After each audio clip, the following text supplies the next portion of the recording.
My name is Nathaniel Cross. I am 34 years old. I am a high school math teacher. I live in a small apartment with my cat, Fibonacci, and a life that I thought was ordinary. I thought I knew my father. I thought I knew my family. I thought I knew the story of who I was and where I came from. I was wrong about everything. My father, Leonard Cross, died 3 months ago. He was 72 years old. He had been sick for a long time, emphysema, the kind that steals your breath slowly day by day until there is nothing left. I sat by his bed for the last 2 weeks of his life. I held his hand. I told him I loved him. I forgave him for everything. He looked at me with eyes that held a secret. I could see it there, hiding behind the pain and the medication and the exhaustion. But he did not tell me. He took the secret with him to the grave. Or so I thought. The day after his funeral, I received a letter from his lawyer. A letter that changed everything. A letter that revealed the biggest secret my father had ever kept. A secret that explained why he had kicked me out when I was 18 years old. A secret that made me question everything I thought I knew about my family. My father kicked me out on my 18th birthday. I remember the day like it was yesterday. I had just graduated from high school. I had a scholarship to college. I had a girlfriend. I had a future. I was happy. I was hopeful. I was excited about what the world had in store for me. My father came into my room that morning. He did not say happy birthday. He did not smile. He did not hug me. He just stood there with a cold expression on his face and said, "Nathaniel, you need to leave. Today, I've packed your things. There's a bus ticket on the kitchen table. It will take you to the city. You can stay with your aunt for a while, but you can't stay here anymore." I stared at him. "What are you talking about? Why? What did I do?" He did not answer. He just turned and walked away. I followed him. I begged him. I pleaded with him. I asked him why he was doing this. I asked him if I had done something wrong. I asked him if I could fix it. He would not look at me. He would not answer me. He just repeated the same words over and over. "You need to leave. You need to leave. You need to leave." I left that afternoon. I took the bus to the city. I stayed with my aunt for a while. I went to college. I graduated. I became a teacher. I built a life for myself. I never went back. I never understood why he kicked me out. I never got an explanation. He never called me. He never wrote to me. He never apologized. He just erased me from his life as if I had never existed. I carried that pain with me for 16 years. I carried it through college, through my first job, through my relationships, through every success and every failure.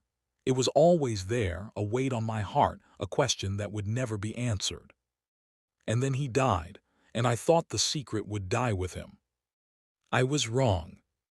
The letter from the lawyer arrived on a Tuesday afternoon. I was at home grading papers when the mail came. I opened the envelope. Inside was a letter from a law firm I had never heard of. It was formal, professional, cold. "Dear Mr. Cross, we are writing to inform you that your father, Leonard Cross, has left you a significant inheritance. The details of the inheritance are contained in the attached documents. However, there is also a letter from your father that we have been instructed to deliver to you upon his passing. Please find the letter enclosed."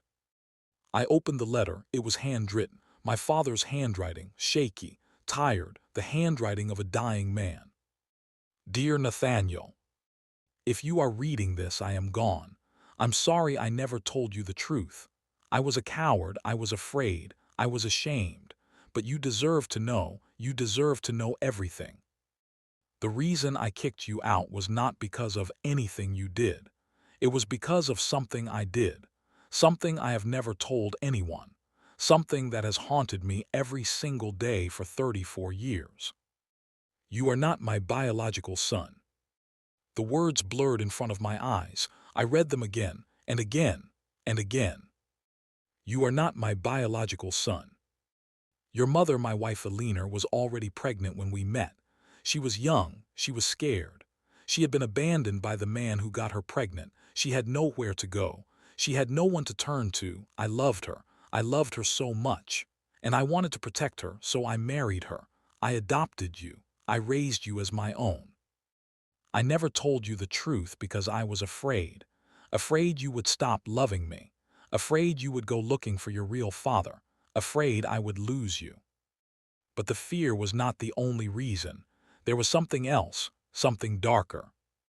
Your biological father was a man named Vincent Cross. He was my brother, my older brother. He was a terrible person, Nathaniel. He was cruel. He was violent. He was a monster. He abandoned your mother. He abandoned you. And then when he found out that I had married her, he threatened to destroy us. He threatened to take you away. He threatened to expose everything. I made a deal with him. I gave him money. I gave him everything I had. I promised to disappear. I promised to never contact him again. But he wasn't satisfied. He wanted more. He always wanted more. So I did the only thing I could think of. I kicked you out. I made you leave.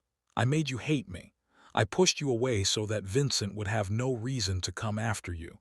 I thought if I cut you out of my life, he would leave you alone. I thought I was protecting you. I was wrong. I was so wrong. I should have told you the truth. I should have fought for you. I should have been stronger. I was a coward. I was weak. And I have regretted it every single day since. I am sorry, Nathaniel. I am so sorry. I know it is too late. I know this letter cannot undo the years of pain. I know it cannot bring back the time we lost. But I want you to know that I loved you. I have always loved you. You were the best thing that ever happened to me, and I am proud of the man you have become. Please forgive me. Your father, Leonard. I set the letter down. My hands were shaking. My eyes were burning. I could not breathe. I had a brother, a biological father, a man named Vincent Cross, a man who was my father's brother, a man who had threatened to destroy my family, a man who had caused my father to push me away. I had a family I never knew about, a history I never knew, a story that had been hidden from me for 34 years. I spent the next few days in a fog. I could not eat. I could not sleep. I could not think about anything except the letter, my father's words, his apology, his secret. I needed answers. I needed to know who Vincent Cross was. I needed to know where he was. I needed to know if he was still alive. I hired a private investigator, a woman named Diane. She was sharp, efficient, relentless. She found Vincent Cross in less than a week. He was alive. He was 78 years old. He was living in a nursing home in a small town 3 hours away. He was dying, lung cancer, the same disease that had killed my father. I stared at the address. I stared at the photograph Diane had sent me. The man in the photograph looked like me. Same eyes, same nose, same way of tilting his head. It was like looking in a mirror. He was my father, my biological father, the man who had abandoned my mother, the man who had threatened my family, the man who had caused my father to push me away. I hated him. I hated him with a burning, consuming rage. He had destroyed everything. He had taken everything from me. He had stolen my childhood. He had stolen my relationship with my father. He had stolen 16 years of my life. But I also needed answers. I needed to understand. I needed to know why. Why had he done it? Why had he abandoned my mother? Why had he threatened my father? Why had he destroyed our family? I drove to the nursing home 3 hours. The drive was a blur. I arrived at the facility. It was a small building, old and tired. It smelled like disinfectant and despair. I gave Vincent's name at the front desk. A nurse led me to his room. I stood in the doorway. He was lying in a bed, connected to machines, looking small and frail and old. He was not the monster I had imagined. He was just a dying man, a broken man, a man who had made terrible choices and was now paying the price. Nathaniel, he said, his voice was a whisper, I knew you would come. How did you know? Your father told me before he died. He wrote me a letter. He told me he had left you the letter. He told me you would come looking for me. I walked into the room. I sat in the chair beside his bed. I looked at him, my father's brother, my biological father. "Why did you do it?" I asked. "Why did you abandon my mother? Why did you threaten my father? Why did you destroy our family?" He was quiet for a long time. The machines beeped. The fluorescent lights hummed. "I was a terrible person," he finally said. "I was selfish, cruel. I did not care about anyone except myself. I got your mother pregnant and I left. I did not think about her. I did not think about you. I just left. But you came back. You threatened my father. Because I was jealous. He had everything I wanted. A wife, a son, a family, a life. I had nothing. I was alone and angry and bitter. I wanted to destroy him. I wanted to take everything from him the way he had taken everything from me. But he didn't take anything from you. You threw it away. I know that now, but I didn't see it then. I only saw my own pain, my own suffering, my own loss." He reached for my hand. I pulled it away. "I'm sorry, Nathaniel. I am so sorry for everything. I know sorry isn't enough. I know I don't deserve your forgiveness, but I want you to know that I have regretted my choices every single day. I have been alone for most of my life, and I deserved it. I deserved every moment of loneliness and pain and regret." I stood up. I walked to the window. I looked out at the parking lot. "Why did my father never tell me?" I asked. "Why did he keep the secret for so long?" "Because he was ashamed. He thought he had failed you. He thought he had let you down. He thought he had not been a good enough father. But he was a good father. He was a wonderful father. He raised me. He loved me. He sacrificed for me. He loved you more than anything in the world. That is why he pushed you away. He thought he was protecting you. He thought he was keeping you safe. He was wrong, but he loved you." I turned around. I looked at the dying man in the bed, the man who had destroyed my family, the man who was my biological father. "Why did you never come looking for me?" I asked. "Why did you never try to be part of my life?" "Because I was a coward, because I was ashamed, because I knew I didn't deserve you. I still don't." I sat back down. I looked at him. I looked at his face. My face. The same eyes, the same nose, the same stubbornness. "Forgiveness is not something I can give you," I said. "Not today, maybe not ever, but I can give you something else. I can give you the truth." "What truth?" "The truth that I am not you. I am not cruel. I am not selfish. I am not a monster. I am the man my father raised me to be. A good man. A kind man. A man who tries to do the right thing." He started to cry. He cried like a child. He cried for the life he had lost. He cried for the son he had abandoned. He cried for the family he had destroyed. "Thank you," he whispered. "Thank you for coming. Thank you for telling me that. I don't deserve it, but I needed to hear it." I stayed with Vincent for 2 hours. We talked about the past, about the choices he had made, about the man he had been, about the man he wished he had been. He told me about his childhood, about his relationship with my father, about the rivalry that had torn them apart, about the jealousy and the anger and the bitterness that had consumed him. He told me about my mother, about how beautiful she was, about how much he had loved her, about how he had thrown it all away. He told me about the years of loneliness, the years of regret, the years of wishing he could go back and undo everything. And I listened. I listened to the story of a broken man, a man who had made terrible choices, a man who had destroyed everything he touched, a man who was now dying alone and afraid. I did not forgive him. I could not yet, maybe not ever. But I understood him. I understood that he was not a monster. He was just a man who had made mistakes, a man who had been broken by life, a man who was trying to find redemption in his final days. I drove home that night. I sat in my apartment. I looked at the letter from my father. I read it again. I read it 3 times. I read it until the words were burned into my memory. "I loved you. I have always loved you. You were the best thing that ever happened to me." I cried for my father. I cried for the years we had lost. I cried for the pain he had carried. I cried for the secret he had kept. And then I started to forgive. Not Vincent, not yet, but my father. I forgave him for pushing me away.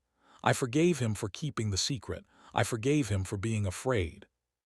I understood now. I understood why he had done it. He was trying to protect me. He was trying to keep me safe. He was wrong, but he loved me. He had always loved me. And that was enough. A few weeks later, I received another letter from the lawyer. This one was about the inheritance. My father had left me everything: the house, the savings, the life insurance, everything. I did not care about the money. I did not care about the house. I cared about the letter. I cared about the truth. I cared about the forgiveness. I used some of the money to buy a small headstone for my father's grave. It was simple. It read, "Leonard Cross, beloved father, rest in peace." I visited his grave every Sunday. I brought flowers. I talked to him. I told him about my life. I told him about the students I taught. I told him about the woman I was dating. I told him about Vincent. I told him I forgave him. I told him I loved him. I told him he was the best father I could have ever asked for. Vincent died 2 months later. I was not there. I did not go to his funeral. I did not feel the need, but I did send flowers, a simple arrangement, with a note that said, "Rest in peace. I hope you found the peace you were looking for." I do not know if he did. I do not know if he found redemption. I do not know if he found forgiveness. But I know that I found something. I found closure. I found understanding. I found the truth. And the truth set me free. I am Nathaniel Cross. I am 34 years old. I am a high school math teacher. I live in a small apartment with my cat, Fibonacci, and a life that is not ordinary at all. My father kicked me out when I was 18 years old. He kept a secret from me for 34 years. He pushed me away to protect me. And his biggest secret changed everything. It changed the way I see my father. It changed the way I see myself. It changed the way I see the world. I have learned that people are not always what they seem, that the people we love are not perfect, that the people who hurt us are often hurting themselves. I have learned that forgiveness is not about the other person. It is about yourself. It is about letting go of the weight you are carrying. It is about freeing yourself from the prison of anger and resentment. I have learned that love is stronger than fear, that love is stronger than secrets, that love is stronger than death. My father kicked me out. He broke my heart. He kept a secret from me for 34 years. But he also loved me. He loved me more than anything in the world. He loved me enough to let me go. He loved me enough to protect me. He loved me enough to sacrifice everything.